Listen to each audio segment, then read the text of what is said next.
কলকাতার দাদারা খুব বড় বড় কথা বলতো যে তারা নাকি বাংলাদেশে রপ্তানি বন্ধ করে দিলে বাংলাদেশের মানুষ না খেয়ে মরবে। যেমন হচ্ছে পেঁয়াজ নাকি বাংলাদেশে তারা না দিলে 500 টাকা কেজি খেতে হবে। তারপর হচ্ছে বাংলাদেশ থেকে যদি তারা ইলিশ না নেয় বাংলাদেশে ইলিশ নষ্ট হবে।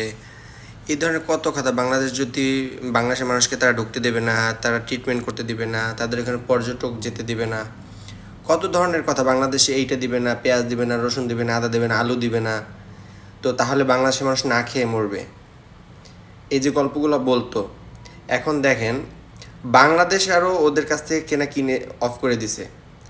আজকে পেঁয়াজের যে অবস্থা ইন্ডিয়াতে পেঁয়াজ হচ্ছে 5 টাকা 6 টাকা দরে বেচতেছে। যেই পেঁয়াজ বাংলাদেশে অনেক এক্সট্রা দামে আমরা কিনতাম, ওদের হচ্ছে টাকা যাইতো আমাদের দেশ থেকে, ওদের দেশের সম্পদ বাড়তো, আমাদের কাছে টাকা, আমাদের কাছে হচ্ছে প্রোডাক্ট সেল করে আমাদের টাকা নিয়ে তারপর আমাদের সাথে হচ্ছে মানে ভাব নিত। আজকে এত কম দামে পেঁয়াজ সেল করতেছে, পেঁয়াজ নষ্ট হচ্ছে, পেঁয়াজ ফালাই দিতেছে চাষিরা। ইন্ডিয়ার বিশেষ করে কলকাতার চাষিদের অবস্থা খুবই খারাপ।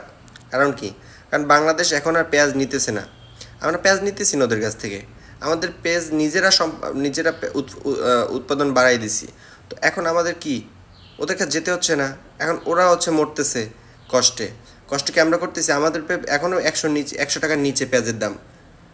তো আমাদের তো সমস্যা নাই, ইন্ডিয়া থেকে আমরা না কিনলে আমরা মরবো না ভাই। কিন্তু ইন্ডিয়া আমাদের কাছে না বেচলে ওদের কী অবস্থা হয় দেখেন। আমরা যদি ট্যুরে না যাই ওদের দেশে, ওদের অনেক হোটেল, অনেক রেস্টুরেন্ট এগুলো নষ্ট মানে বন্ধ হয়ে যাবে। বাংলাদেশ ট্রিটমেন্টে না গেলে ওদের অনেকগুলো হসপিটালের ইনকাম অর্ধেকে নেমে আসবে। আর ওরা আমাদের সাথে হচ্ছে কী করতো? খারাপ আচরণ, ট্রল, ছোট করে দেখতো। এখন ইন্ডিয়ানরা কান্নাকাটি করতেছে বাংলাদেশের সাথে সম্পর্ক ভালো করার জন্য, মোদিকে দোষারোপ করতেছে। ঠিক আছে, এই জিনিসটা ইন্ডিয়ানদের আরও আগে বোঝা উচিত ছিল। হ্যাঁ, আমরা পেঁয়াজ আনতে পারলে ওদের দেশ থেকে আমাদেরও ভালো হইতো, কিন্তু তারা অনেক ভাব নিছে। ঠিক আছে, আর শত্রুতাও বাড়াইছে বাংলাদেশের সাথে। তার ফল ভুগতেছে, আরও ভুগবে। বাংলাদেশে রপ্তানি করতে না পারলে ওদের প্রোডাক্টের যে কী অবস্থা হয় সেটা ওরা ভালো করে বুঝবে ইন্ডিয়ানরা।